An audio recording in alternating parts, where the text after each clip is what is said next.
What is going on, people? Welcome to Throwdown Your Questions, episode 229. I'm your host, Tony Polanco, and I'm joined by Emilio Lopez, Sup, people. Chris Seeley, Hey, what's up, everyone? Adam Vale, Shalom. and Brian Manjoma. How a thing happened with Bran? I don't know. Don't spoil it. By the way, I think Brett was stolen by White Walkers. He's not here right now. Yes, I know violence and empathy, or Isaac. I know to stay away from Twitter. I made that mistake for a split second. I'm like, oh, Tony, stay away. Because the thing is, whenever I have like a little bit of time, I always sneak on Twitter just to see what's up. And then I was like, oh shit, just get off. I'm surprised. I feel like that's the way it is for all shows and movies, especially movies. Like freaking all these Marvel movies and all that shit gets spoiled real quick online. Yeah, that's why you got to. That's why you got to watch it first, or stay away for a while. You know. Yeah. Yeah. So I'm not seeing like the Avengers, and like right away. So I'm not gonna look at anything. All right, man. So I'm not gonna vamp because I want to watch Game of Thrones after this. So let's just get into it. Keeping it real, good. people. It was keeping it real, man. All right. So the first question is from Mr. Matt Wheaton. So he asked, "Do you believe game journals will ever get good, or are they doomed to simply be game juros?" I don't know what that last part means. Brian, can you enlighten me on that? Is that like a churro? Game churro? I don't know what that is either, so All right, Matt. That's on you and Tony. Yeah. I don't know what that means. Here's the thing. You got to understand that a lot of the guys that are, out there, talking about, like games need accessibility or need to be easier. A lot of those guys are like the top dogs with the loudest voices. Most game journalists are good at games. They're regular gamers. You got to understand most of gaming journalists are like not even paid to do this shit. They're just regular guys like I used to be. You know what I'm saying? Mm-hmm. They know how to play their games. They're all right. So as for the guys who, will they ever get good? Who knows? Who cares? Don't listen to them. Go to people who you do trust, That's Yeah, what I say. I would say the best. Yeah, exactly. Go to the people that you actually trust to, the opinions of, as opposed to kind of, giving a crap if, who's them or what's it at whatever site it likes a game. You got to understand, for the most part, to be a game journalist, you don't actually need to be good at games. No, you don't. You don't even need to play. I've seen some you of these you don't. ad postings. It was like just have to be good at writing. Yeah. Yeah, they don't ask if you ever see any sort of things for these sites. They don't say anything about you have to be good at writing. Essentially you have to have Be good at gaming. Yeah.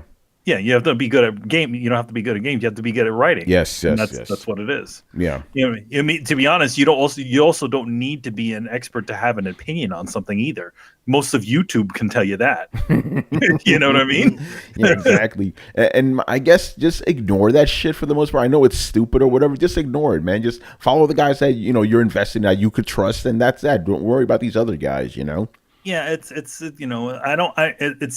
just seems like a lot of times some of these folks are kind of grasping at straws for things, as opposed to just like, all right, looking at the way way markets, markets and fan bases work. To be honest, as much as everybody wants to say that everything should be everyone, not exactly everything is for everybody. Those sorts of harder games are built for people that like a challenge. Now, if you have a person who doesn't like challenge, reviewing a game that requires challenge, obviously you're going to get somebody, you're going to get some pushback, right? Yeah. Exactly. Go ahead. No. I was just saying, Chris, what's your take? The only way that's ever going to happen is if these guys, if game journalism starts like really losing out to YouTubers and Twitch streamers, because these guys don't think that they even have to review the game completely, or I mean, not review the game, play the game completely, and get really entitled, and then get really pissed off when people see their playthroughs or whatever, and then they're like, yo, you didn't even really play the game, or how could you not get past a tutorial or something like that? It's kind of embarrassing. So the only way to get past that is to literally either these guys need to have a wake up call, or they need these outlets need to hire some guys who actually give a damn. Here's a question, because this always comes up with these things. Do you think a reviewer should be able to do the review after they finish a game? Do you think it's a requirement that they finish the game to do the review? Yeah, I love this question. It depends. You know, and I'm saying this as a game reviewer. It depends on the game. It depends on the game, right? Like if you're playing Tetris, you know, that doesn't really have an ending. You can play that for a couple hours and get a gist of it. But if it's something more narrative based, like a Telltale game, like you should probably finish that so you get the full understanding of it. Like you the know? big one, like Witcher 3. I remember when that came out, and people, you know, it had mixed things. A lot of people liked it, but then other people were like, oh, it's too crazy. It was like, how do you expect a reviewer when they have other things to review to finish like an 80+ hour game? Yeah, see, that's the tricky part. See, for that, and you know, even though Persona 5. Yeah, yeah. Way, you know, my thing is, if I've played like, okay, I have a narrative game like that with so many things, open world. I'm like because my hard rule was no, you got to finish it all 90 hours. Now, since I have to review other games, my personal rule is 30 hours, right? Like 30 hours, but make it known that you didn't finish the game. I always write that in the review. If I don't finish it, I will let it be known. But about 30 hours, because here's a little bit of a golden rule for you guys that I've noticed. I learned this from writing on Cool Stuff back in the day. Cool Stuff is the blog me and Manny used to have back in 2010, right? When I started, Adam Chris were there too, you know. Yeah, we started, but you guys joined very, very close after we initiated. But the thing I learned after like my first 5 reviews, I'm like, wow, I only need about 4 or 5 hours in a game to get the gist of it. Because I'm never going to talk about the ending. Obviously, I'm not going to spoil it. You know, like it gives me a better understanding of things. But you know, you don't need to beat most games in order to write about them. But at the same time, there are some games that you should finish so you get a better understanding. Here's two perfect examples, right? Dragon Age 2 and Dante's Inferno, right? Let's just say I played the first third of Dragon Age 2. I was about to say Dragon's Age like Brett. I would hate the game. I'm like, this game is trash. What is this? But when I finished the game, I'm like, wow, this is actually cool. Like it all culminates in a nice way. Then with Dante's Inferno, if I would have only played the first third of the game, I'd be like, this game is amazing. This is great. But then I played the rest of them, I'm like, oh, this turns into dog shit. So in those cases, you really should finish it. By the way, I think the reason I almost said Dragon's Age is because Brett just dropped in. So like it just sunk into my mind. Hello, Mr. Brett. Haha, it is Dragon's Age. Yeah. Since we're kind of going off of Adam's question here, Brett, what's your take on, you know, whether you should finish a game, you know, if you're going to review it or not? Do you think you should finish it or you shouldn't? Or does it matter? If you're going to review yes, it? if you're going to review it, should you finish a game? Yes or no? Yeah, do your fucking job. Even if it's Tetris? What do you mean? Or like let's say Like- Witcher, or like Persona 5 or Witcher, these like 80+ hour games to complete. Forget about doing all the side shit just to get through the story. And then, you know, these reviewers have other games you have to review. There's multiple games that come out every week. I mean, Yeah, that's the life of a game reviewer. Yeah, I think that, you know, now that I do review games and I have done, I could understand it's like there's wiggle room in there. Because I used to be my hard rule, like, no, you need to finish the game. Now it's like, you don't actually need to finish the whole game. But if you don't, you need to make it very clear in your review that you haven't, you know? Yeah, I mean, you can say that, like, okay, unless otherwise stated, unless explicitly stated that I did not finish this game. And usually that comes with an asterisk, like, I could not bring myself to finish it, to get more than 2/3 of the way through this game. Yeah. It was terrible. Like, but you know, if you're just like, hey, I reviewed The Witcher, I didn't have much time, here's 20 hours, review. Like, no, you label that shit an impression so far kind of thing. Like, I have no problem with you giving me your thoughts without, you know, finishing the game. But if you're doing a review, no, you do that. Like, there's shitty parts that come with every creative or awesome job. Like, for every dream job, there's a part of it that you just fucking hate and didn't even think about. Like, for me, like, I have to do way too many basic tattoos. If I have to do one more thing of something turning into birds, I think I'm going to smash myself in the face with a shovel. Oh, like, man. I cannot stand it. But it's part of what I do. Like, Manny, you get to draw awesome comic book characters. Like, I'm sure sometimes even just some of the panels in the comic that you draw, you're like, oh, this is arduous. This dude, like, if you have to draw a fucking courtroom scene, are you thrilled about that? I'm pretty sure no. I mean, there's a pro and a con to doing something like that. The con is the fact that you have to draw a courtroom. The pro is the fact you can hide a bunch of stuff in the courtroom. Oh yeah, That's the one place where you, as a person who works in comics, where essentially the guys above you do not give a shit as to what's going, as long as it looks like what it's supposed to look like. So there you go. Yeah, and then in my case, and I was talking to Manny about this on Friday, there are those moments where, yeah, it's like, yes, I am playing a game and reviewing it, but sometimes I don't care for the game I'm reviewing, so I need to I have to, but I still have to give it as much care and attention as I would a game I am interested in. So sometimes I get reminded this is a job. But yes, but the thing is, Adam brings up a good point. Like when you have those massive open world games, man. I don't know about that, but here's the thing. I want to give a shout out to Tanya, who's joining us in the chat room. She goes that there are some cases where you have people that are doing reviews in progress where they update the review later. That's I guess a possible thing. Review in progress, yeah, that's legitimate. Yeah, they do that. So I guess that's a good, stopgap until you actually finish the game. And people seem to accept those. So I think that's, for these massive fucking games, I think that's probably the best way to go, It gets even more, the lines get even more blurred. Like, okay, so on a big open world game, you quote unquote finish the game by rushing the main storyline and not doing any of the side quests. Maybe all the side quests are where the flavor is, like Fallout. You get a very different perspective of Fallout if you only play the main story versus if you do a lot of the side stuff. A lot of the side stuff is weird and hilarious, and you can tell pretty much, like Manny said, like when the higher ups don't give a shit. That whole game is made up with level design, and the higher ups don't give a shit. Like, you want to set up something that looks like a teddy bear, family having a dinner, and then Well, yeah, that is because there's so much in that game. A person on the top cannot vet every single portion of that game. So that means that a developer, just as long as they're not putting something horribly obscene or out of place inside of there, they can do funky, silly stuff in there like that. Yeah, and it's great, and that's one of the things that kind of makes the game. So the line becomes even further blurred with, okay, if you finish the game in an open world game, what part did you finish? How much did you finish? If I drive straight through the Division without ever playing with a single person and never do any of the end game raids or anything like that, if I had the same experience that you have? And I think a reviewer, that's what they're trying to do. They're trying to review the experience that the game provides. But if the game is providing different experiences for everybody, how the fuck do you say that? So I realize I'm just arguing with myself that I'm a fan of philosophy. We do that.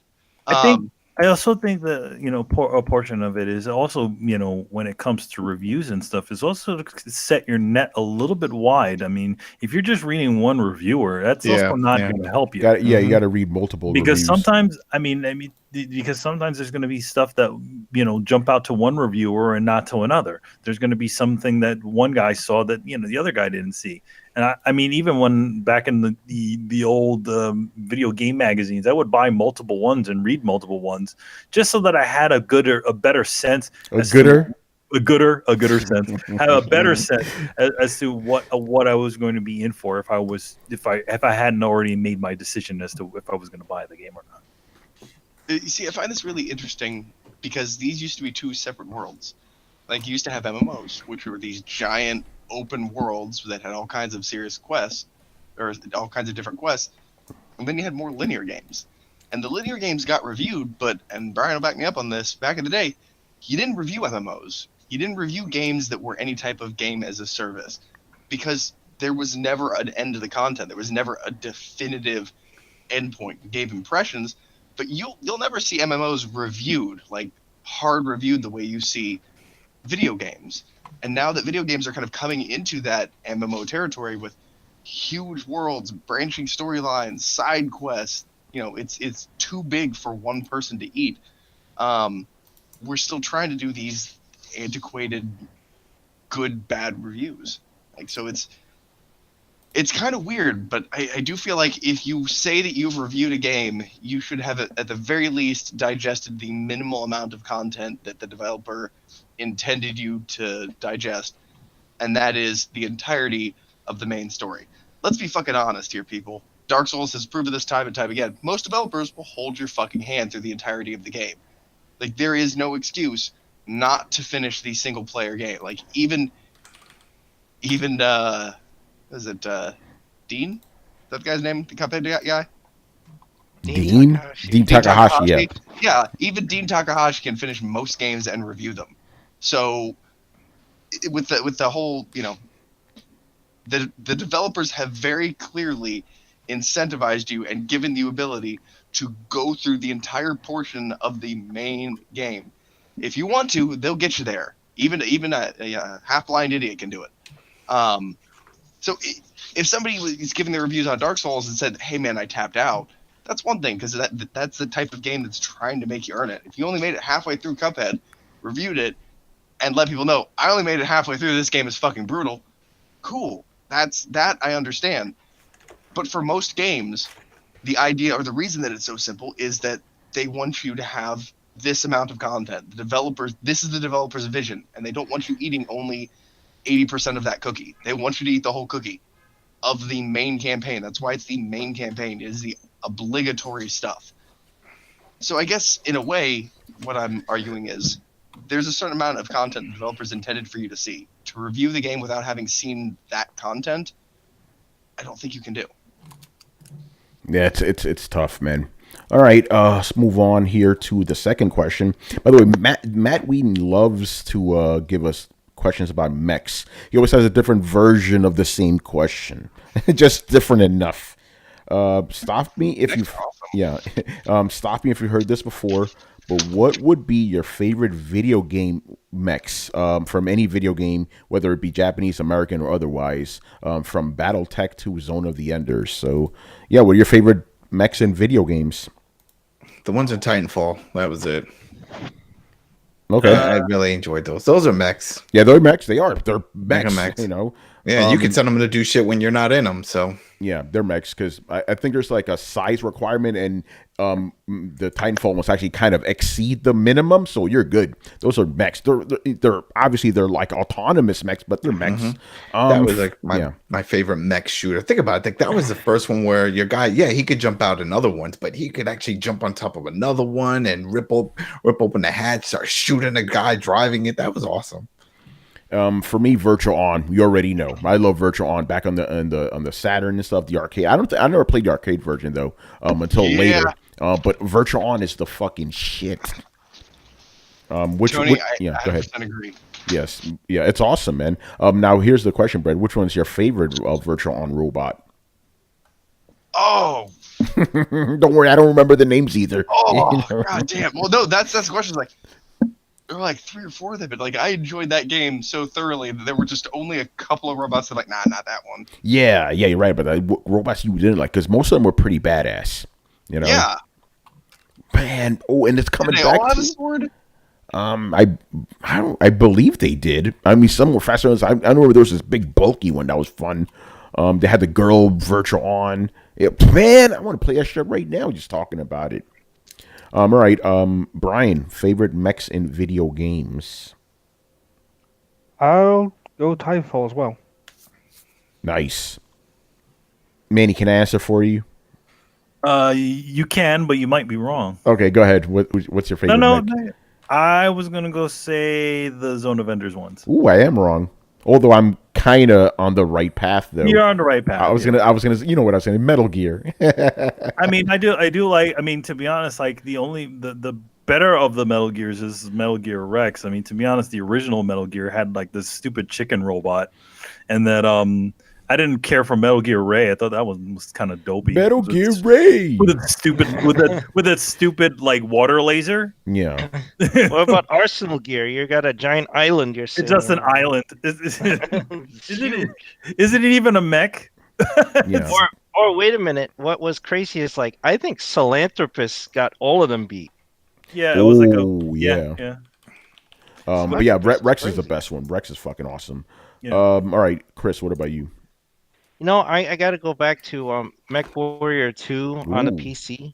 Man, I used to love, like, there was a few games like that. There was one on 3DO, and there was on PC. Now, Mech Warrior, you know, the idea of American mechs, they're just big and slow, and you got giant guns and shit, and you're just plowing through, like, cities and troops and whatever. So I love that. I loved having all the switches and stuff. Now, I never played Steel Battalion, but Mech Warrior was pretty close. You know. Nobody ever Yeah. actually played Steel Battalion. Everybody just has one friend who did. And that one But friend it- also bought that big ass controller for it. Yeah. And I remember- I really wonder if we all know the same one guy. It's It's that the same one dude. dude. It's fucking Todd. It's fucking Todd. You know? Todd, yeah, of course. I used to love because like the Japanese ones, when I played Zone of Vengeance, I'm like, wow, I didn't know mechs could move like this. They're moving all fast and shit. Mhm. Of course, I've seen Gundam and stuff. But I never played anything like that. Like I played Mech Warrior. There was this other old PC game where just this big slow mechs and they're all shaped like different animals. Like one was a scorpion and shit. It was awesome. And then you have your different switches. So like you have everything is nuclear powered. So you have a reactor in your thing. And I would just be like, fuck, I'm just gonna crash it to the base and overload my reactor and just blow everything up. Oh man, that's awesome. Let me get some answers from the crowd here. Actually, before that, Brett Annihilator wants you to know that Fallout 76 and Anthem suck. Trolls, Damn, man. Damn. Damn, he's just trying Let to. He's this trying man to fan the let- flames. let this man live. Shit. All right, You can think what you want to think, man. all right. Black Metal You're Gamer. allowed to have bad taste. That's Ooh. All right. Black Metal Gamer says Virtual On is in Yakuza. Yes, it is. It's fucking awesome. Yakuza Kiwami 2. GZDR says he likes the mechs in Lost Odyssey. And Sketch says Front Missions Wanzers. And Violence and Empathy says if you like Virtual On, play Gundam Versus. I've been told that, but I never liked Gundam games before, so that might be a Did little. anybody say Armored Core? I'm surprised no one really got into Armored Core. I never played It's Armored all I right. never played it. That's the From Software game. You got to love that game, Yeah, don't man. you? That's the Dark Souls of mech games, man. Literally. All right, moving on here. G Megaforce 1, 2, 3. So, best game or best game accessory that you ever got from a cereal box. For me, Star Fox Game Watch from Kellogg's back in 1993. All right, so did anybody ever actually order any of these things from the backs? I'm going to say this for No. me, no, because you had to pay for shipping. And I was like, my mom's not going to pay for that shit, you know? No. So I've no. only done that once, and it wasn't for cereal. It was for the G.I. GI Joe. Joes, where you send 5 proof of purchases, and you get the fridge Oh pairing yeah. with the football, or you can get whatever for Cobra- that Yeah, season. I with the remember Cobra that. Commander. I remember that. Yeah, it was Yeah. Cobra Hood. Commander with the hood. Yeah, But I that never was a got cool anything one. from cereal. Just if they have Sergeant little Slaughter. fries inside. That's it. Yeah, I never got anything from cereal, and then by the time I could have gotten it, when I was older, I stopped eating cereal because I'm like, okay, I'm not a kid anymore. I have to eat this shit. Shit, Yeah, recently, I don't have to well, eat this shit anymore. Well, recently, what was in the news, and we all know this, was that out of all the cereals, recent cereals, the one to give you something that was actually useful was that Mario one, the Nintendo. Remember? Because that one actually had a amiibo or whatever. It gave you something when you scanned it Oh, in your game, and that was like a first. Give you something like that, something actually useful in a video game. oh, that's right. Yeah. Remember Yeah, the Mario yeah. cereal? That's right. Yeah. My dumbass. I reported on that. That's right. Did anybody actually do any of this, like for a video game? Nah, man, I had that shipping and handling. Fuck that noise. Yeah, Well, that's I mean, what I'm saying, bro. Sometimes you get something in there, but it usually was just some sort of plastic thing, like hey, look, it's a spoon cover, stuff like Yeah, that. but the mail away stuff, I guess nobody here No. did it. All right, moving on. If you could put a video game related design on toilet paper, what would it be? That's interesting. It's easy. This is the easy one. Metal Gear, first one, all the weapon and gear, just a listing of all of it. So as I'm wiping, I could say, "Oh yeah, I never got that piece." Now I do, and I'm wiping my ass with it. For me, both Lords of Shadows games, like for obvious reasons, like that's I could literally wipe my ass with that game. Gabriel. Oh damn! Sketch says Fallout 76. I could shit on it more. Damn, son. Manny, what about you? What game do you want on toilet paper? Game I want on toilet paper? I don't know. I don't know. While on that topic, has anyone ever bought those themed toilet papers? Because they're out there. Yeah, I don't want to. I'm not putting No. that stuff in my butt, man. I don't know what kind of chemicals they got in Oh, it. the best is one that actually has like Adam's getting high designs off on this it. shit. Yeah, because it reminds me of there was a comic book store I used to go to, and they used to sell that in the front. I'm like, who buys this? And the guy was like, well, you'll be surprised how many people like to buy this. They give them away as spoof gifts. And I'm like, oh, okay, that works. And one had already poopy on it and stuff, or it was stained yellow. Yo, you guys in the chat are being brutal. Black Metal Gamer says the EA logo, so he'd wipe his ass with them every day. Dude, that's where my mind goes. Like, can I get Marcy from Fallout 4? Oh, her. Just a picture of her face, repeated. Just one on each square. Glorious Word says Dark Souls because the series is a pain in the ass. But don't boom. I like that. Brian, You what know, about maybe you? Dark Souls Okay. toilet paper though, it'd be filled with like small glass shards. Yes.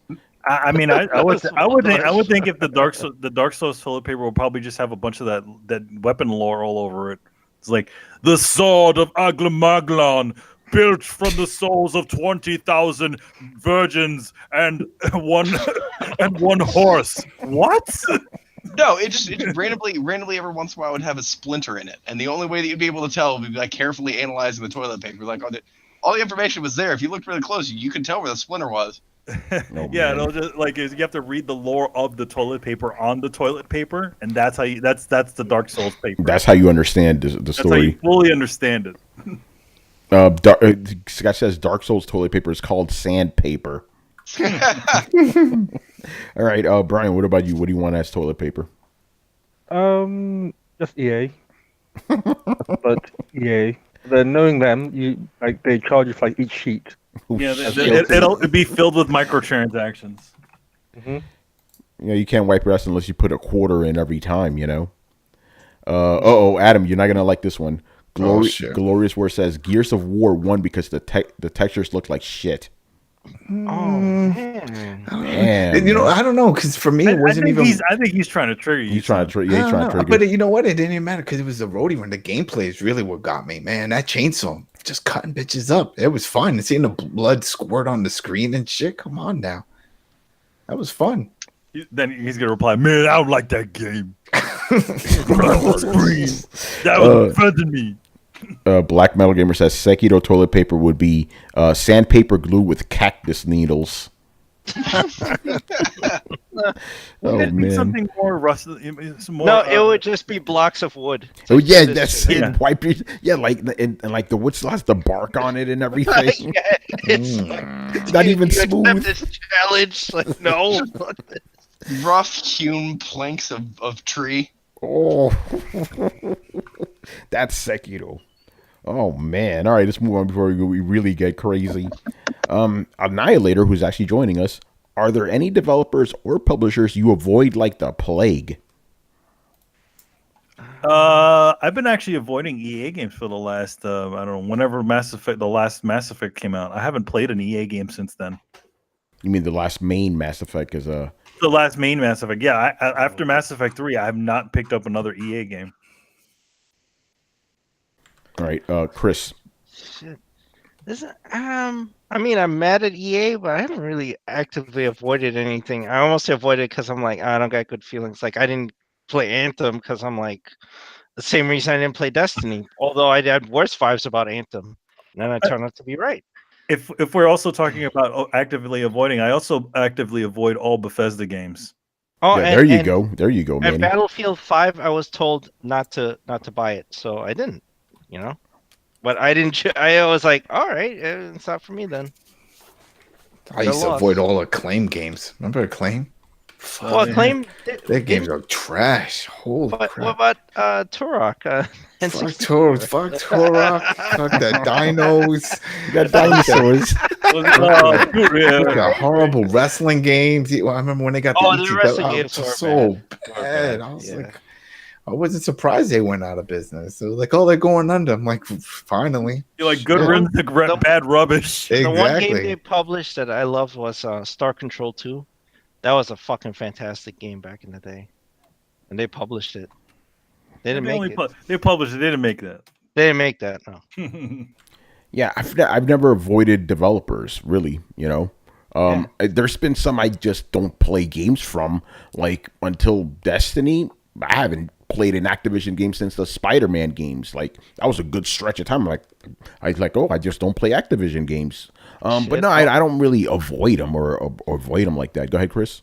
You know, it's crazy. Sekiro counts as an Activision game. Yeah, it does. Isn't that something? Yes. And also, Burnout is an Acclaim game. Wait, really? Yeah, the first one. Oh shit! Oh that's- wow! Yeah. That's it. I didn't know that. That's What? interesting. Before EA took them in and shipped them out. Wow. Mm-hmm. Well, there you go, Adam. Your whole world. Well, the first one though. It's the first one, Adam. It's the first one. Mind blown. Yo, get that Sekiro toilet paper, man. Wipe your ass. Yeah, but even companies like Bethesda, I'm not going to avoid their games. I'll play them, especially since they got Doom and Wolfenstein. Oh yeah. I won't Yeah, play no, Doom. I'm not avoiding them. Yeah, no, I don't really avoid any companies. I like that. avoid all their trashy open world games. I'm sorry. Yeah. The glitches get to me, man. All right, Brett. What Oh about man, you? I'm sorry. It's not just 4 hours of cutscene. Hey, listen, I love them Oh. cutscenes. They look pretty. All right, Brett. Do you avoid any developers or publishers? He says all Kojima games. That's what he says. Yeah, there you go. Throwing sand. No. I'll be honest. Like I love Metal Gear 1. Like Kojima game really hooked me since, but again, I put them in him with CD Projekt Red, like highly talented. Maybe just not my speed. The guys who made Ark, fuck those guys. I forget what they're called, but Crap Company. yeah, they're trying to come out with that second game that's going to be the apex of every game ever, from the most broken company that can't even tie their fucking shoes right. All right. So yeah, what's that new game coming out from the? It's a space game, isn't it? I don't know. It's the pirate game. That's what The they're pirate- making. Oh yeah, they it made is a pirate. Yeah, It's called like Atlas or something like that. Yeah, Some don't shit care. like that. don't care. Space pirate game. Barry Burns says, I avoid GameStop stores to the point where I will walk on the other side of the street rather than pass one. Damn. Why? Yeah. Barry has some deep seated experience with them. Like some personal stuff. Yeah. Okay. Yeah, Hey. it's personal. Yeah. I hope they rebrand, they change up. The GameSpot name it's tainted already. They need to change the name, but then just make it smaller. I don't know, just make it more. Just like make up a- software, Break them back up into software, etc. Yeah, right. There you go, man. Sort of like that, yeah. Or just bring back the Funko style of business. It's like, hey, Man, I miss we'll have Funko we'll Land. have a bunch of collectibles because that sells, but the games and all that stuff, that's not going to be on display. Here's a book.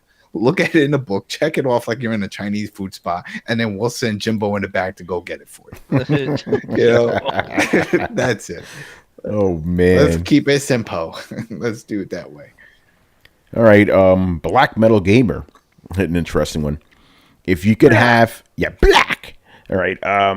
First question. If you could have any heavy metal album covered by a MIDI chiptunes band to make a retro video game version of that album, what band and album and what system's chiptune soundboard would you choose? Example, if I wanted Iron Maiden Somewhere in Time, all done by Genesis chiptunes, that would be fire.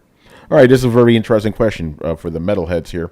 But I'm gonna open. By the way, I'm gonna open this up to any genre. Because come on, it's just the big. There's even though the majority of us are metal guys, but let's just open up to any genre just for fun. Chiptunes bands, I don't know any.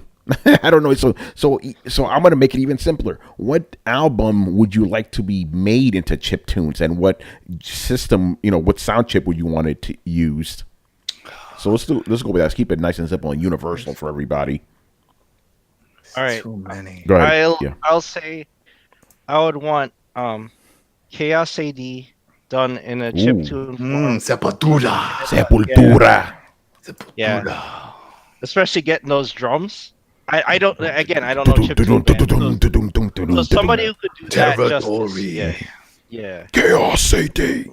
Oh man, that's some shit, man. That's the real stuff. I have a little attachment with that for your story because there was a talent show at my high school, and there was this guy, and he was like in a band, and at least he said he was in a band. He was like, "Oh, I'm in this band, and we do some covers and stuff." It's like, all right. So anyway, it was during the day, and we had to go into the auditorium and hear all these talent acts stuff. And he came out and he says, yeah, I forgot the name of the band, but it was like real subtle. Yeah, we're so and we're gonna be doing a cover as a Pajora. Thank you. And he moved back, and then it was and there was like, I looked at the crowd, it was like 3 guys putting horns up. Yeah, everybody else was like, what is this shit? Teachers are like, all right, can we send our classes back because this is bullshit. He's like jumping around on stage, and it was nuts, but it was funny. It was a funny moment. It's hilarious. Like the Michael J. Fox thing, where it's like he's like, "This is blah blah." Yeah, exactly. Yeah, because he was real soft spoken with it. He was like, yeah, because it sounded like he was nervous. Yeah, we're gonna be doing a cover of a band, Sepultura. It's Territory. Okay, thanks, bye. And it went boom, boom, boom, boom, boom, boom, boom, boom, boom, boom. It was good. It was cool. Chris, what sound chip would you want to use on that? Well, I don't know. If it's for video games, whatever was in the Super Nintendo. Okay, there you go. The Super Nintendo chip then. All right, Manny. And you know why I say that too? I have a reason. Because this was already done. There's a Spider-Man game, beat 'em up called Separation Anxiety. Yes, I know that game. I remember that one. Okay, they took mob rules, right? And they put it in the game. Like the main theme of the game is the mob rules, yeah, and it's done very, very well. So that I think of that when I made my choice. Awesome, that's pretty cool, man. All right, Manny, what about you? Chiptunes metal. I mean, it's funny because I actually do have a couple of like not just like MIDI versions of songs. Back when we're doing like websites and stuff, you could put a MIDI in the background playing while you were doing stuff.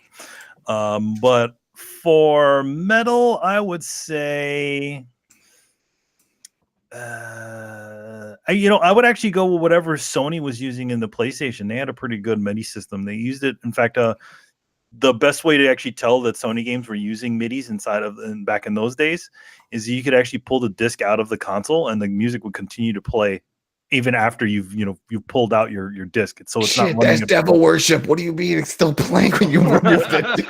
Yep. That's the devil's work. You could pull the disc out of like if you play Final Fantasy VII, you could pull the game out and that's it because everything was all loaded into memory. But I would say I would go with something from Children of Bodom. Why not?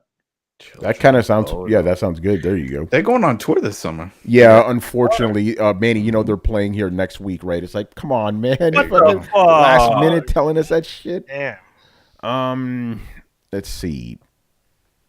Adam. Which one did I say? Didn't I say something? No, I didn't. Oh, I did. I did not. Oh, damn. There's a few. Some that would probably be easy, but I would go with like Fear Factory. Demanufacture. That would be a good one. Oh yeah, I forgot, Manny. What system? Oh yeah, you said PlayStation. You're good. Okay, Adam. What system? What system? Damn. What system? Let's go with Sega. Why not? Fuck it. Genesis? I could see that on Genesis because I remember when I had the Sega CD and that was amazing. I was listening to Jimi Hendrix and stuff like, yo, they made the future. This is crazy, But for the older stuff, I think that'd be cool. Or like a Hillbilly Deluxe. Rob Zombie. That was an awesome album. Yeah, that was good. That was good. Yeah. Brett. I don't know. Not metal. Doesn't have to be metal. Whatever you want, man. Whatever, album. I mean, this question is hard for me. I'm an old punk rock kid. Don't say Pennywise. Oh, Thanks. fuck you. Yeah. That's it. I'm not. Who do you think I am? What kind of person do you think I am, Adam? I don't know.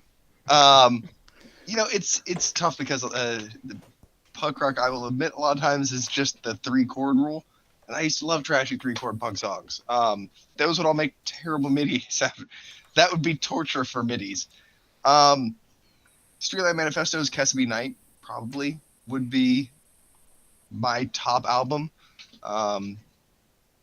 because they go through a lot of shifts in tempo and whatnot. Although I do want to throw in there pretty much anything from Gogo Bordello or Corpaglotti. There you go. Ooh, that would be good MIDI stuff. Right? Just any Corpaglotti song. Just pick one. Oh, Yeah. Manny, remember when you used to call it MIDI? Yeah, I call them MIDIs. He's like, yo, you'd always call it MIDI. I'm like, MIDI? MIDI. All right. All right. Brian, what about you? What album do you want turned into MIDI? And oh, yeah, Brett. Oh, engine. What engine do you want? Like sound chip? SNES Engine. Oh, there you go. All right, Brian. What about you, man? Which one, by the way, was Sony? Yeah. What album and what engine? Don't know. I don't know. Magenta. All right. Fair enough. All right. Okay. By the way, the answer I want to give is I don't want that because it cheapens the music as far as I'm concerned. It's like you sound like some cheap MIDI shit.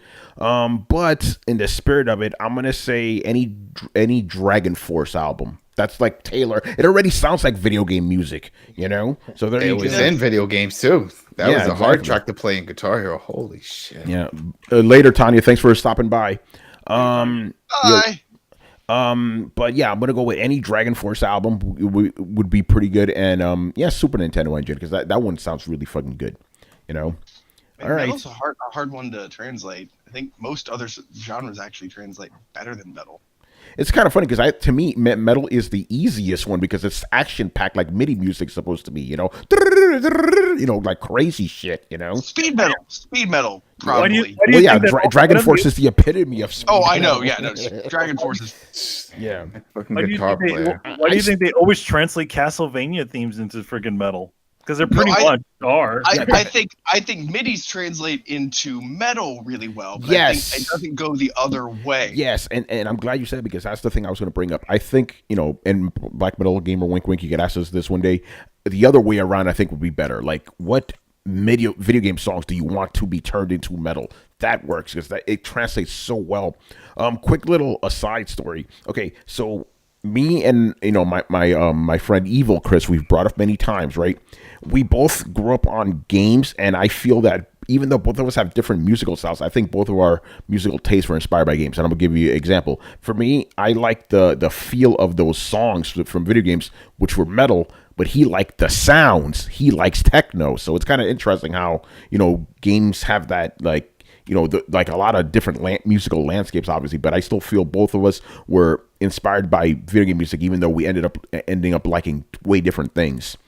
Dude, same thing. Like, dude, I love how they kind of rip those little like MIDI lines and put them in like background beats of hip hop. Yeah, that's fun. Man. Yeah, that gets my heart. It's one of the things like you see expressed in my likes. So yeah, you may be onto something there.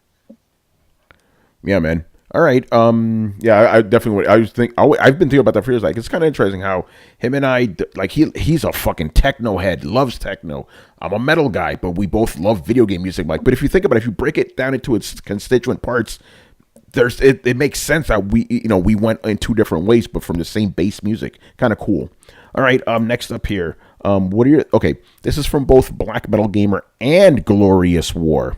And also, guys, this is technically the last question tonight because nobody gave us a lot. So if you want to ask us shit now, ask us now. Otherwise, I'm going to end the show and go watch Game of Thrones. Yeah, you already know, man. I got no shit. Everybody's watching it. There's nobody here. There's crickets. The crickets aren't even here. They're not, man.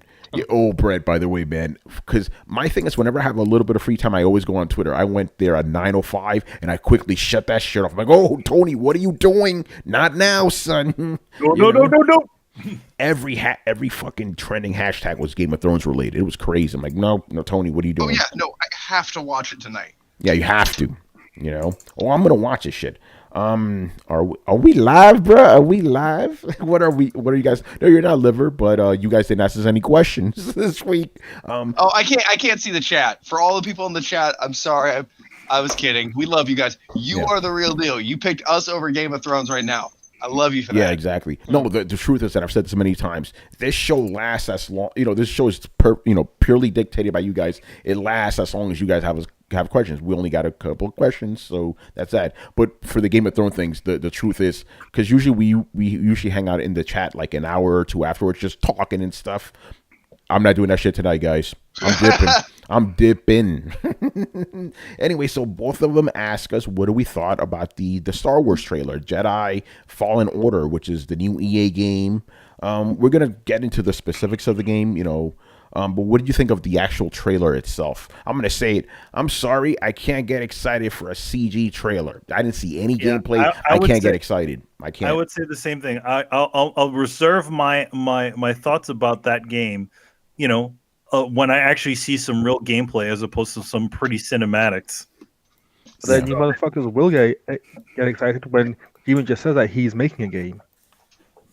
Those officially those trailers were actually within the game engine. Yeah. No. Unlike and when he Kojima announced that he was making a game. But Brian, Kojima has a record already. He has a proven track record. EA, I don't know. I just find that funny. And then not to mention, yes. Well, the thing is that Kojima never released a trailer that was just all CG. Exactly. Every single one that he's ever really released was using real game engine. Like if this game was actually made by Amy Hennig, I don't give a fuck if it was CG. I'd be hyped as shit. It depends on the creator. I don't know who fucking created this shit. It could be some asshole. No, it's the Titanfall guys. It's Respawn. Yeah, it's Respawn. It's Respawn. Okay, but for me, that's not really a selling point. I need to see more. Well, I mean, for the gameplay, that's what we talked about it. Yeah, we talked about this one's going to have the wall running. No, but here's the thing. If Adam gets excited for it, that's perfectly acceptable because he's a Respawn guy. That makes perfect sense. But for me, I don't care. I need to see more. What did we like? I don't like Apex, and that's Respawn. Yeah, that is true. But you are a Respawn supporter though. For Titanfall, I do like Titanfall. Yeah. But I just said it's like to be honest, when you say a games company, hey, you know what? I heard that friggin' who are the developers of Mass Effect? I can't remember. BioWare. Yeah. BioWare made Mass Effect Andromeda. What does that say to you? BioWare, how far you've fallen, man! He couldn't even remember your name. Damn. BioWare, that doesn't say a damn. It doesn't say a damn thing because of who it was. Was it BioWare that makes the Mass Effect games? No, it was some other BioWare that we did. Some other BioWare from another section. So it's like, okay, yeah, this is Respawn, but what version of Respawn is it? Ooh, yeah, dude, that's just cool. That's like running into your ex at the grocery store, being like, "Hey, Amy." Amanda, you gave me crabs. You should remember my name. Oh. But yeah, I'll reserve any sort of real ideas of it. I mean, it looks nice. The CG looks very nice. I wish the game would look that way. Yeah, if the game looks like that, then back into it. I'm like, okay, yeah. we're going in some directions, but at the same time, it's like. Well, everybody's getting excited over a Star Wars game that's being produced by EA. I just feel like here we go again. We're just setting ourselves up for a fucking rope-a-dope. Yeah, exactly. By the way, Glorious War says Jedi Fallen Order trailer was in-game Unreal Engine 4 assets. Bro, if you believe that, I have a horse to sell you. That shit is not fucking in-game. Get out of here. The first thing that if they ever were saying it was supposedly in the Unreal Engine, what do they usually put on the damn trailer? Every single trailer that has ever been with real gameplay. In engine. They say it. Just because they never said that. Because let's break this down right now and clear this. Okay. I could have swore that at the end of the trailer it said that it's not real game footage. Definitely swore I seen that. Yeah, I'm pretty. That's not game footage. That is not game footage. No fucking way. Oh, we'll find the trailer. Yeah. Hold on. Somebody look it up. Go ahead, Brett. Yeah, go ahead, Brett. There's a difference between something like they say that this was made in the engine or in game, right? We don't know that yet. Brian's about to find that out now. No. When they do say that, okay, gotcha. Because this lie has lived too long. Is it a lie? You can, yeah. Why you lying? You lying? You can take an engine, isolate a part of the level, all of it away, and basically just use it as marionette puppets and fucking crank up the detail on it and make something. Yes, fucking you. great. Oh, that's what they did with you- that's what they did with Watch Dogs, man. No, exactly, and Yes, it's you still are. You are in the right. game. Yes, you are right about that. Where it's like, some companies will show us what is considered gameplay, but it's really just a veneer to show not even gameplay. that only is meant to function as a demo that they just kind of that does everything that at specific points, as opposed to really showing something. Yes, you are right Yeah. about that. Well, and I will go one step beyond that. A lot of times, some of the CGI that you're seeing was made in the same engine that the game was, but there is a very big difference between CGI or like a cinematic mode and the gameplay they give you, and that's just because again, an engine is a rendering tool. So if I have less restrictions, I can render more stuff. Don't believe me? Look up some Witcher fan stuff. I made that mistake once.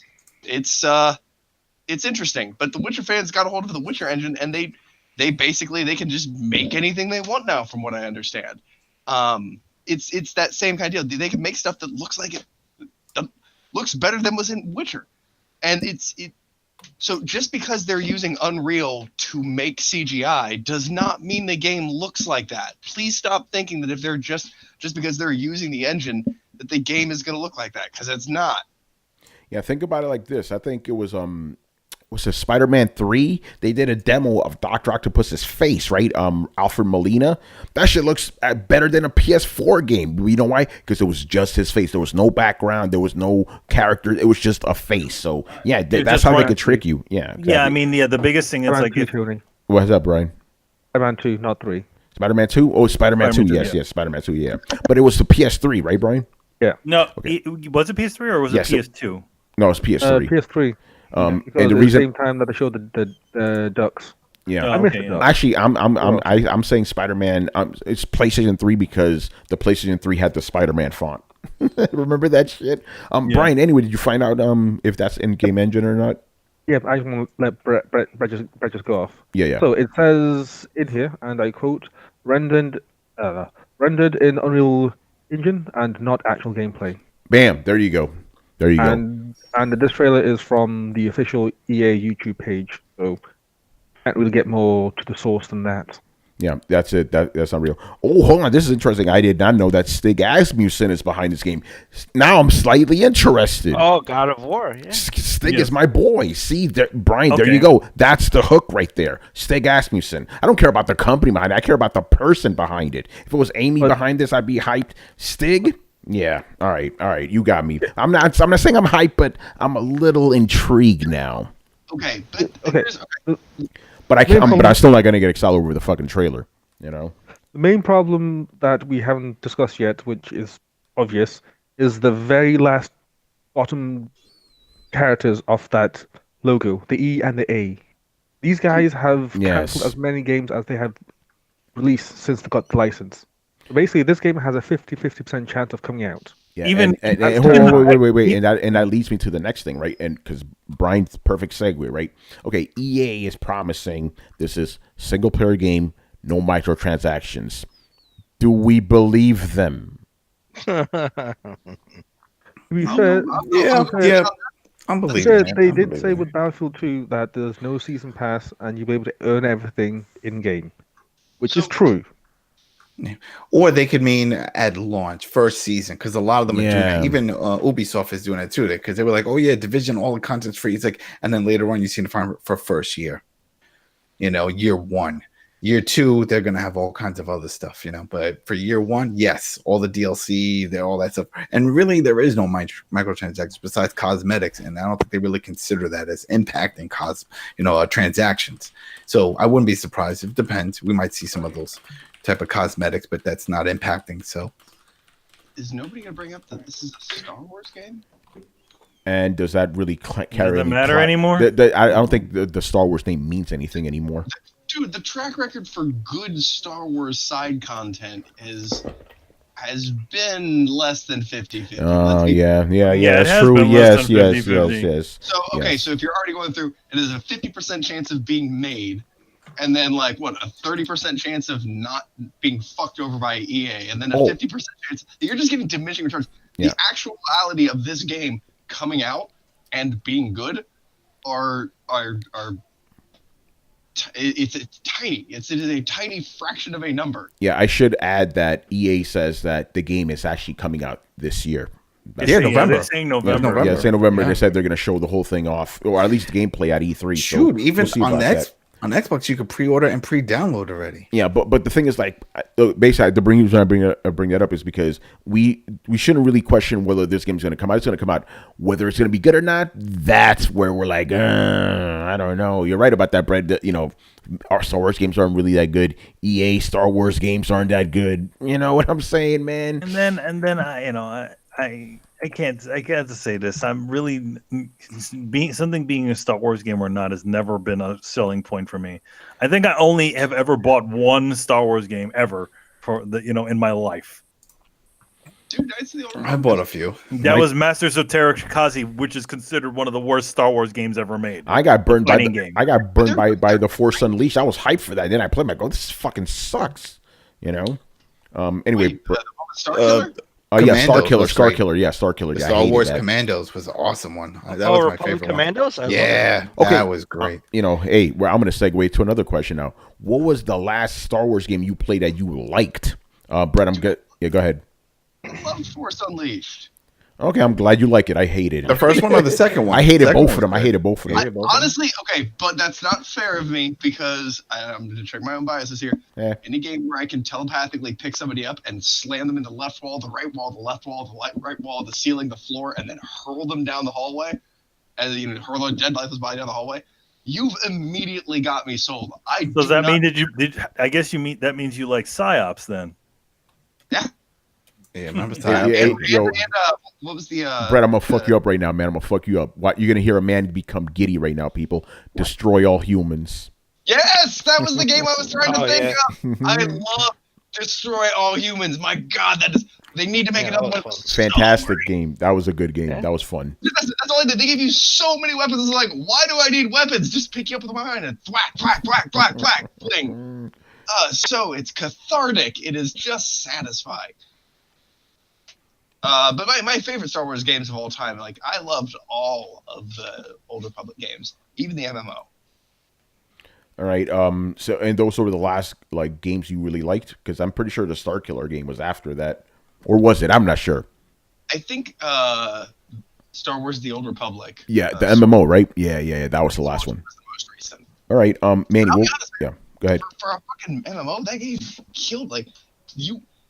And this is why I had some weird faith that Anthem might somehow be able to deliver a story. Like in an MMO, you had a branching story with a beginning, middle, and you actually had a single player campaign in an MMO. It's weird. You want to know? You want to know why that didn't work? It's because whoever made Anthem was not the same people who made Knights of the Old Republic. In fact, those guys said, "Hey, this is how we do that," and the guys that made this made Anthem said, "Yeah, that's nice," and threw it out the window. Cool. Manny, what was the last Star Wars game you played that you liked? I mean, to be honest, I haven't bought many. I mean, I guess the Pod Racers, that stupid Pod Racer game for Nintendo 64, but I didn't even own it. My brother had it. I was like, "Hey, this is fun," and then I was like, "All right, don't need it." That's about it. Yeah. For me, and I didn't own it. I just rented it. Super Star Wars on Super Nintendo. That's the last one. Never beat it because that game was too fucking hard. But I liked it. Would you say it was the Dark Souls of Star Wars? Yes, games? yes, I would. That was the last Star Wars game. I played other Star Wars games after that, but that's the only one I actually liked. The other ones, I'm like, oh, this is trash. Master Terrascasi was fucking abysmal. Horrible fucking game. I bought that. I bought that game. I was like, "Hey, this is kind of cool. It's like Virtua Fighter with Star Wars." And I was like, "Oh." Yeah, I played at your house. We were both like, nah. All right, Chris, what was the last Star Wars game you played that you liked? Republic Commandos. Yep, That was the last one. that was a class. Oh my god, that was so good. Yeah, I loved it. So Like good. you had a squad, and then you could You can- like give them the commands, and Mm-hmm. it was so good. Yeah, that was the Yeah, I last finished time. that one. That was a good one. Who was that made by? I don't know. I don't remember. Let me see. Let me look this up. Adam, was that your answer too? Yeah, man, that shit was. I remember playing. I'm like, what the hell am I playing? This is awesome. Sending my guys flank left, hold the ground, boom, boom, boom, and you run around. And you got Yoda at toward the end, and you can give commands. Oh, damn! And they did all those First fun person. hand. It was first person shooter. Yeah. They did all those hand signs from the from the cartoon. Remember when they were doing all those hands? It's like, Yeah, they yeah, you'd see your guy doing the hand signs. Yeah. Let me see. All right, Brian, what about you? Last game I technically played was Star Wars: The Force Unleashed because I just thought it was quite good. I love the AI and where they like try and grab each other or like duck out the way. Like the AI was actually like reacting to what's happening. Like if you try to like throw a guy off a ledge and then like try and grab the ledge or grab a person and then try like hold on to each other. I felt really bad for them. I Okay. also did. Um, and before that, it was Star Wars Battlefront, the actual Star Wars Battlefront, not EA Star Wars Battlefront, because that game was ass. I mean, Star Wars Battlefront back on the PS2 days. Oh, that game was amazing. All right, let me read some of the comments here. It's LucasArts. It was LucasArts. that There did you go, Commando. man. Okay, Barry Burns says Star Wars chess was brutal. which one? There was multiple ones. Mr. King Piccolo says Star Wars Revenge of the Sith on PS2 was dope. Cool. And Black Metal Gamer says SNES Star Wars Trilogy was dope. Dark Forces on PS1. Rogue Squadron games are the best. The GameCube ones were the last ones I bought. Connect Star Wars. Oh God, Barry, no. That What shit about out Star of Wars here. Pinball and Star Wars Lego What about Star the Wars? Star Wars. Yeah, it was a People like bunch of- those games. Those It are was some- I really like those. quite fun. Yeah, Violence and Empathy says Battlefront 2, the old Battlefront 2, not the new one. All right, cool, man. Thank you guys. We got some more questions for you, so we will answer them. All right. Glorious War asks, who would you want to make a Game of Thrones game, and would you want set in a different time period? Just for the record, there's been several Game of Thrones games out there. So okay, Yeah, not really. Nah, I wouldn't want one. It would be too much talking. It would be boring. What? I wouldn't want it. They would do it wrong because it's all about the story. The story is what lures you in. We already know the story. Whether from the books or so do you TV want? show, Do you don't want to read. Do you want to set it in a different time period then? Yeah, a different time period. Yeah, go a different route. If they're gonna go with the characters, then just go in a different route. But don't give me the same exact show. Oh, this is Game of Thrones, the game. No, thank you. And what about developer, Adam? Developer, what you call it? Naughty Dog. Let them do it. All right, Okay, Brett, give go us that ahead. mechanic. You're chomping That's at the what's bit. done. Go ahead, Brett. What's that? I said, yeah, I hear you chomping at the bit. No, I just. I'm sorry, Adam. I did not mean to audibly go ugh when you said Naughty Dog. Oh no, Brian did, but you didn't hear it. Oh, okay. Oh man. All right, Brett. What about you? Game of Thrones game. What developer would you want handling it? Can I say old BioWare? Sure. You mean the BioWare that made Knights of the Old Republic, or the BioWare that made Mass Effect? Well, not just both. No, like that time period, like OG Mass Effect, Old Republic, like a lot. Well, of those are two different branches of BioWare. No, but the same two guys were still running it. All right, BioWare, Game of Thrones. Okay, and what about the time period? Or you're gonna love this one, Bethesda. Oh. What about the time period? Yeah. What about the time period, Brett? Time period. I think I would like to play probably the same time period that they're doing the spin-off show in 10,000 years before. Like I want to play the kind of like the Old Republic was to Star Wars. Like I want to see back when magic was real and it was fucking everywhere, and I want to see the how the formation of these kingdoms happened. And it'd be really cool. Like I'm normally not one that's big on prequels, but if you could go back and make a full game, have different houses, like maybe predecessors to house. Like you see the house that would eventually become the Lannisters, and that doesn't necessarily mean they're going to rise to prominence.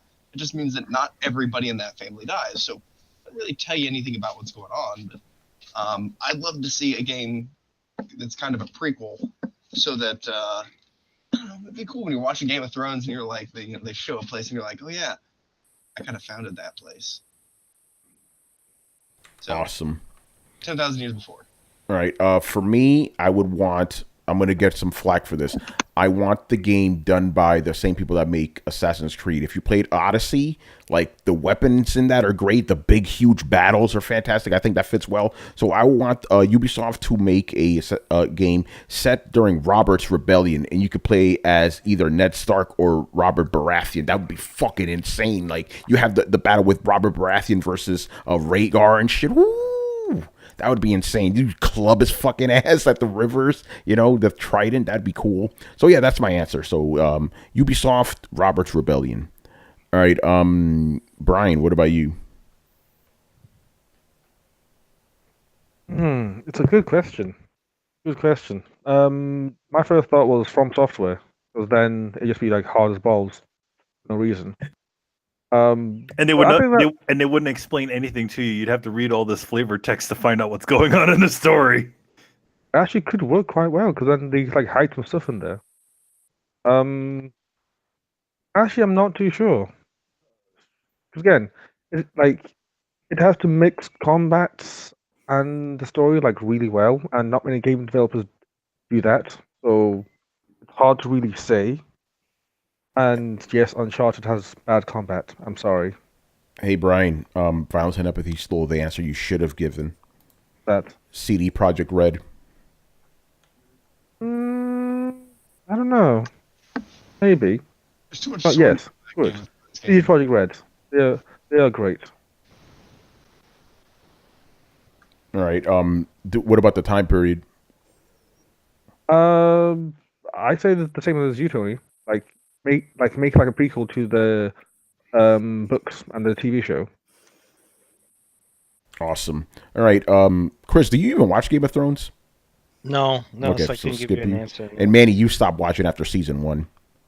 Yeah. Whatever season that happened where they're being attacked by ships. That's the one that. Okay, that's the season last 2. one I saw. All right. So I'll leave you guys out of this one then. I mean, hey, why not make it just a big like have Sega, who used to do those Rome games. They still Where do you- those. They still do They those. still Yeah. do those Rome games. They'll like have them do like a bunch of big battles with Game of Thrones. Why not? That could work. That's kind of what the mobile games do now, actually. Oh, okay. I think it really depends what you want out of the Game of Thrones game. Okay, or let's just let's get stupid and make a Capcom fighting game. What's her face? Her super move is when she calls the dragons out and it burns the other guy. That'd be flies over awesome, our- actually. Yeah. Oh shit. And Yeah. then you see, Fire. and then you see like the little, the little like the combo counter go up like. Yeah. That'd be awesome. Kind of also her only move.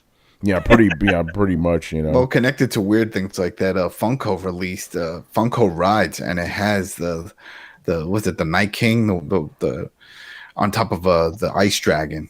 Oh shit. That's It's awesome. huge. Yeah. It looks cool. Barry Burton, no, stop it. He goes, let Konami make a Game of Thrones pachinko game. Nah, man. Hey, I'm sure they make a lot of, they make slot machines too. I mean, they probably have, if they got the license of Game of Thrones, they probably do that, right? Yeah. Those are our games officially. They're just games that take your money. Yeah. All right. Sketch. Just like EA games. Yeah. Oh man. All right. Sketch. Straightforward question. Have any of you played a game called Outward? No. No, never even heard of it. Never heard of them. We need more context on this one now. Yeah. Like, what is that? Is that a new game? Is that an old game? Probably some PC indie game I never heard of. Let me see. Outward on Steam. So okay. We're getting there. I'll read the description. No remarkable journey is achieved without great effort. Outward is an open world RPG where the cold of the night or an infected wound can be as dangerous as a predator lurking in the dark. Sounds like a survival game. Explore the vast world of Aurai. Embark on memorable adventures alone or with your friends. So it's co-op then too. Okay, interesting. Never heard of it. Came out last month. It looks like March 26th, 2019. published by Deep Silver. Look at that. And developed by 9 Dot Studio. I'm not familiar with them. Sorry, buddy. Can't. I don't think anybody here has played this or heard of it. All right. And the last question from GZDR. Did you guys talk about the Xbox SAD leak? He's talking about the Xbox One S digital edition or whatever the fuck it is. Apparently the leak is that the thing's going to cost $250, which sounds pretty reasonable, But yeah, I don't know. You have any thoughts? I don't have any thoughts on it. About it. Did you see what it looks like? All I know is about the price. I don't know, if he wants us to expand on anything else. But I think it's the price, Xbox One S all digital edition, yes, or Xbox SAD, Xbox SAD. It's we said that we've said this before. We talked about it before, yeah. Episodes of the show where it's like this is essentially them dipping their toe into this world to see if this sort of thing is going to be viable. But I think we also all agreed. Why would they do the S? Do the X? Yeah. Okay. I'm looking at an image now because the image got leaked. Apparently, it looks like a Xbox One S, but without the disc tray. Basically, there's no real difference there. Oh, is that it? It is. Really? Oh, okay. So it says it's. I see it on Windows Central. Yeah, that's fine. Let me see. Oh, is that on Windows Central? Oh, yes, Windows Central is the Xbox site. Let me see if I could share my screen here without this. Yeah, here we go. I'll show this to you guys. Okay. Let's see what this is. Can you guys see that? Yeah. Put it on to you. All right, there you go. Oh, okay. It should be smaller though. Does it say the dimensions? That's what it's got to be smaller. It just looks like the same thing without the disc. Yeah, pretty much. I almost feel like they're like, okay, you know what? Let's just not cut the disc hole in it. No, that would be stupid. You just cut the disc hole in there. Well, that's kind of what they did. They just cut the disc hole. Disc hole. That sounds dirty. Stick it in your disc hole. Whoa, not again. Oh man. All right. That makes sense. Why would they remanufacture a whole lot of stuff? No, I mean, it would be nice if they just had like a thin plastic whatever it is, but maybe they. Oh wait, no, they need to fit all those 20,000 fans that they put inside of the Xbox. Sorry, I'm sure the replacement for the disc tray is now a giant fan. I'm kidding. Xbox now with more fans. Or they could put another hard drive in there. So maybe the hard drive fills up the hole. But like dirty maybe right what now, they used to have it man. before, where you could just slide it out and just insert your own hard drive. The hard drive fills out the hole. Really, Manny? Yeah, it fills up the whole thing. Just like my heart. It fills up the hole. Fill the hole. Slide it in. All right. Oh, man. Yeah, I think that's gonna do it for us, man. So let me pull out. So wait, what was the price? I'm looking. The rumor's 260. It's probably gonna be 250. Just like a regular Xbox. It should be lower though. You know what I'm saying? It definitely should be. I don't believe that. But then again, maybe you're paying more for the privilege of you owning a diskless system. I don't know. No. Who the fuck knows, man? You don't need to make that sort of mistake. Now we know why it's called the SAD edition. Yeah, it makes it even more sad. It's like, okay, now you have all this space, but oh wait, you know what? That's what it is, right? It has more space than the normal Xboxes, right? Normal. Xbox. I don't know. I don't know. You're When we saying get 1 up, yeah. terabyte? Oh yeah, Well, I think it is. I think it is. It says here Microsoft still hasn't acknowledged it. We don't know what this is. I don't know what Yeah, the picture is. so I mean, this could have been a prototype, or maybe this is just someone airbrushing the damn tray. It could be. Yeah, you literally use content aware in Photoshop to do Yeah, it. Exactly. Yeah, I take mean, it with a it's- grain of salt, people. We don't know about Man, this they shit. just airbrushed the button, and there you go. Because I mean, we all imagined when we heard about this that it was definitely going to be smaller. Wait, hold Something on. more. By the way, shout out to Reggie. He's asking us why should it be a lower price? Because it doesn't have a disc tray. It doesn't It's have pretty the disc tray. obvious. They're saving money on that. Those disc trays are expensive. Those Blu-ray ones. They're saving a lot of money on that. Yeah. So why? Like the reason's pretty obvious why it should be lower price because there's Exactly. no disc tray in it. And how are you gonna? You can't have it compete with its other brand, which is the same price and has a disc tray. Exactly. So that would mean you would need a lower price just so it can Exactly. compete. Yeah. Man. Yeah. So if they want this to be the budget model, it has to be cheaper than the one that has a disc. Yeah. Pretty Disc simple, tray. man. Come on, Reggie, you're in business, man. You know this shit. All right, I'm hearing some stuff in the background. Yeah, I think that's gonna do it for us, man. So let me pull up our little schedule here, and we'll run you through it. So, how to submit your questions? Step 1, join our Discord. Very important. Step 2, on Discord, go to Throwdown Your Questions, and Step 3, submit your questions and limit them to 2 per person. Pretty simple stuff. Again, I want to give a shout out to the Discord people. There's always a lot of good things going in there. They put me onto a bunch of shit I'm not privy to, so thank you for that. Good times, man, in there. Is anyone talking right now? Oh, Isaac's starting some Game of Thrones stuff, but spoiler, no spoilers, people. It's just, don't fuck it up. Don't fuck it up. Don't fuck it up. Don't fuck it up. All right, so yeah, we're gonna leave you guys. So, does anybody has any outro shit you want to say? Nah, I mean I just heard somebody go. Go ahead, Britt. Can I share the story of me faking the Outlast season? Yes, you do. Go ahead. This is pretty funny. On the note of no spoilers. So last season, and I'm gonna warn you now. If you're not caught up, a spoiler is coming. So ditch out now. 3, 2, 1. Okay, cool. So last season, Tony was telling me right about the finale. No spoilers, because he hadn't watched the episode yet. I had. And so I was just trying to be kind of a dick about it. I was just making shit up, going on, tossing out things like left and right. I was like, oh man, can you believe so-and-so died? I can't believe this, that, and the other. I accidentally hit like 3 of the 4 plot points with Tony. Like, even one point I was like, man, I totally didn't see an ice dragon coming, did you? Woo! That was, I can't believe they fucking killed the dragon. And then they brought it back! And like, so I was completely 100% joking. And then I watched the episode because I hadn't watched it yet. I hit 3 of the main 4 plot points. Tony was furious with me. And it was hilarious, but sad at the same time.